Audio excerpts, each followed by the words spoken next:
Hello, Abraham. It's nice to feel you again. On the land cruise in Cancun, I think that the biggest thing I took away from our interaction was the feeling of sitting here and really truly feeling this sense of well-being in an amplified state.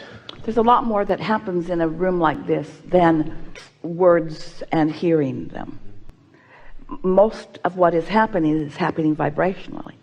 So as we focus together and chew over subjects, resistance lessens and vibration rises, and you click in with more of who you are, and that's that feeling that you're describing.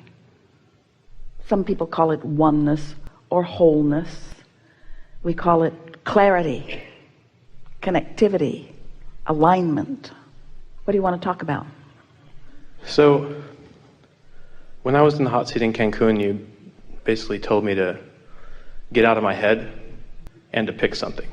Those are the two things that I really remember, and I haven't gotten the recording yet, so I haven't heard the rest, but it was the feeling in those two things. And so, I spent some time thinking about it.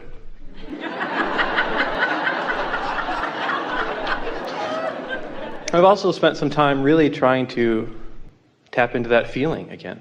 Well, that's where you started just now, and that's really the right track. In other words, it is the feeling, isn't it? Can you sense the difference between a feeling of abundance, a feeling of abundance, a feeling of abundance? That's what Esther provided for herself that day, because she was focusing upon specific things like the beautiful pool and house, which made her feel abundant. But it went beyond the word abundant. It went to a feeling of being blessed and cared for, which then translated into a feeling of worthiness. And it's that sense of well-being that is just the perfect vibration that causes the feeling, but it's the vibration that equals the point of attraction, where it's like you've taken all your guard down, and now the well-being of all manner that's raining down on you can be received by you, can be recognized by you, can be witnessed by you, step by step by step by step, not saved up in some vibrational reality and then you let a little in and a little in. It's just a constant streaming of clarity and fun and ideas and well-being and money and friends and flow. Yeah. And so it's interesting that you bring up the subject of abundance, because it's kind of the theme of what I wanted to talk to you about today. And it's not that rare.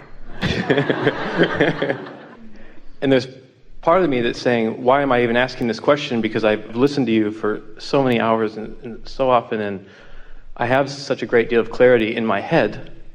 But I'm in a situation we like where the way this conversation is going, because you're pinpointing. You can feel where the resistance is on your trail. You can feel where the blockage is too strong of word, but you can feel what's tripping you up.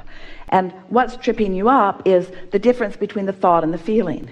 And so we've been talking for a long time about how your emotion follows the thought. Emotion follows the thought. So you think a thought and then you have an emotional response to that thought. But somewhere along the way, there was a smaller thought where you had more choices. We're going to give a hypothetical that isn't accurate. It isn't accurate to you, but for the sake of understanding this. So let's say that you, for whatever reason, stopped working. And so the money that's been coming in isn't coming in and hasn't for a while. And so you've depleted your savings and you've maxed out all your credit cards. And so now you're at the end of any leeway or latitude or any sense of freedom. And now things have become quite critical, because now bills are coming and people are calling and the pressure is really on, and you're feeling it in a strong way, and your feeling of freedom is all but gone, and your feeling of tension and worry is what you're feeling most of the time. So this is a momentum that's been going on for a while in this example. And so now we say, well, just think a happy thought, and you think, give me a break. There's no possible way that I can think a happy thought under these conditions. The momentum is such that the universe is not dishing up to me anything other than worrisome thoughts. So if I'm going to think about this, and I probably am, then they're going to be worrisome thoughts, to which I'm going to have an emotional response. That's why we call them worrisome thoughts. It's thoughts of worry, maybe even panic. Maybe I'm not even sleeping at night. So thought and emotion all running really close together. So Then you come to someone who's wanting to teach you about getting hold of your vibration and getting hold of the way you're thinking and getting hold of the way you're feeling. And we say, oh, just get into the receptive mode. And you think, okay, I'd like to be in the receptive mode, but meanwhile, this is what I'm feeling about this. And everywhere I go, more conditions show themselves to me. Every day, all day, things come up that enhance this receptive mode down here. How do I break this cycle? How do I get into something that feels better? And we say, first of all, you've got to change the subject, because this subject already has so much established momentum. And even though you went to bed and your momentum stopped, when you woke up, the bills are still there, and somebody else may still be worrying with you, and the conditions are all around you. And so it would be freakishly odd for someone to say to you, just don't think about it. And in some ways you might say, that's how I got myself into this mess to begin with. I wasn't tending to what I needed to tend to, and so now I've got to face the music. How do I get myself out of this? How do I get out ahead of it feeling wise? And we say, all right, you have to start at the beginning of this. First, you have to acknowledge that you are a vibrational being. Do you? In other words, we're going really general, and that the universe is responding to your vibration. So you might say yes, and then you might say yes, but the universe is responding to my vibration, and I'm really worried about this, and so the universe is giving me more. How do I break that cycle? So we say, we've got to change the subject. And then you argue for your limitations more by saying, I can't change the subject because money is tied to almost everything. It's tied to what I eat, and it's tied to where I live, and it's tied to who I hang out with, really. It's tied to so many things. How do I not think about that? And we say, by thinking about something else. And you say, yes, but law of attraction is only dishing those things up. And we say, all right, you got to pay attention to what the universe is yielding to you through your path of least resistance. And this is what we really want you to hear. Remember, your inner being knows where you are financially. And your inner being knows where you are in terms of your vortex abundance. And your inner being knows how to bring you from one to the other. So your inner being knows what things are worrying you the most. Your inner being knows what your path of least resistance is. And you're not this good, any of you, at focusing doggedly on only one thing. Your greatest gift is that you are fickle. Your greatest gift is that there are so many things that you could think about, and so many things that are asking for your attention. So it is for sure that today something is going to catch your attention that is off that subject. And your inner being is aware not only of what those subjects are, but of the timing of those subjects. So it's like your inner being is saying, it is not literally like this, but it is accurate for us to tell you this story in this way. It would be like your inner being and other inner beings, cooperative components, having a conversation about you. And the conversation would go something like this. He's looking for abundance, and there's so much lined up for him, but he can't find it because he's all twirled up in that and that and that. So let's watch for an opportunity when he least suspects it. His cork is accidentally going to bob for a minute, because he doesn't have the ability to stay focused on anything all day. So be aware that his cork is going to bob, and when it does, fill that gap with thoughts that match that. Now, if you have done only one small thing, which is to say, I'm going to watch for opportunities to feel good, and when you accidentally aren't doing that thing you do that's holding your cork under the water, and you are bobbing up here on the surface, you are going to feel the difference for just a moment if you have the acuity to run with that just a little bit. But most important, you don't have to run very far with it. Just notice that breath of fresh air, and maybe even an idea, because your inner being and all inner beings are really pouring the juice on. In other words, you're in a moment of less or no resistance, and so ideas are being presented to you, and you just might receive one of them. Even if you don't receive the idea, you're going to feel an amplified feeling of freedom, of feeling better.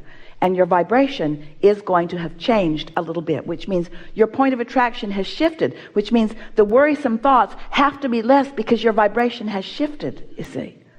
So eventually you can stay off the subject. There is so much abundance that you don't have to pay for. Tracy was with Esther on her birthday the other day with the kids, and they were astonishingly playful, all of them. It was a day that had been set aside to play, and everyone was feeling playful. And Tracy said many, many times, "This is my favorite birthday ever. This is my favorite birthday ever. This is my favorite birthday ever. This is my favorite birthday ever."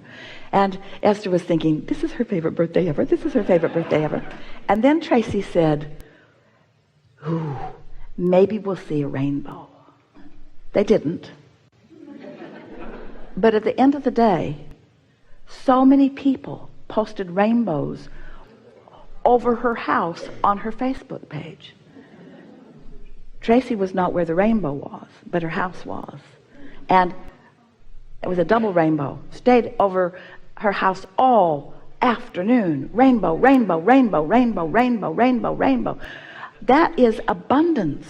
You can't buy that kind of abundance. You can't pay for that stuff. You pay for it with your, "This is my happiest day ever. This is my happiest day ever." You pay for it with your appreciation. You see what we're getting at? Abundance comes to you through your vibrational payments, and your vibrational payments just mean your attention to things that feel good.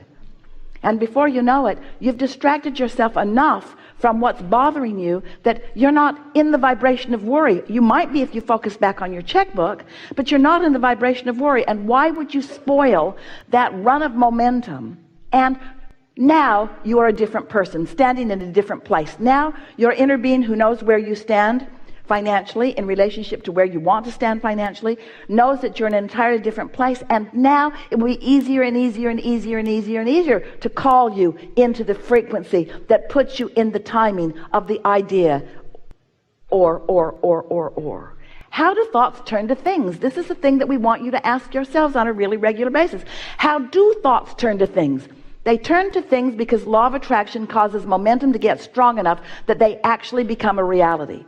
So you have a choice about what thoughts you're allowing to turn to things, because you have a choice about what thoughts you think. But then you say, "No, I don't have a choice about what thoughts I think about this." And then we say, "Well, then think about something else." And as you take your airtime away from that and put it on something else, the balance will shift until, before you know it, and we're not kidding, whatever the subject of your desire is, it can vibrate in the place. You can be in the receptive mode about anything that you want. And once you turn that corner, so to speak, so that your expectation is that the universe is yielding to you, you'll get those shivers of recognition when you realize that you received an impulse and you followed through on it, and look what it yielded to you. Because the universe is yielding to you all day, every day. You have no idea how much yield is flowing in your direction, how much abundance is being offered to you, is being yielded to you, but you're not letting it in because you've got all these stupid things that you think about that don't let it in. Was that helpful? Don't try to do it all at once. And most often you bring the subject that is the most problematic, and that's the one you want to talk about. Well, the subjects that you're worried the most about are the subjects that you are floating your cork the least about. So just remember, let's say you got 10 subjects, so you got 10 subjects that you could potentially float your cork on, which means 10 subjects that you could either not worry about or worry about. And let's say that 9 of them you worry all the time. 1, 2, 3, 4, 5, 6, 9 subjects you worry about all the time. But there's one subject that you don't worry about. Focus on it. Let the one subject that you don't worry about be your cork floating subject. And if you focus on it long enough, pretty soon, by your lack of attention to the other subjects, they'll start floating. They'll start floating. All of a sudden, there's all these corks bobbing up here. And you say, "Where'd you all come from? Where'd you all come from?" We've come up to join you in your chronic vibration. Everything that you want, we're up here joining you in the vibration where you are, you see. Helpful?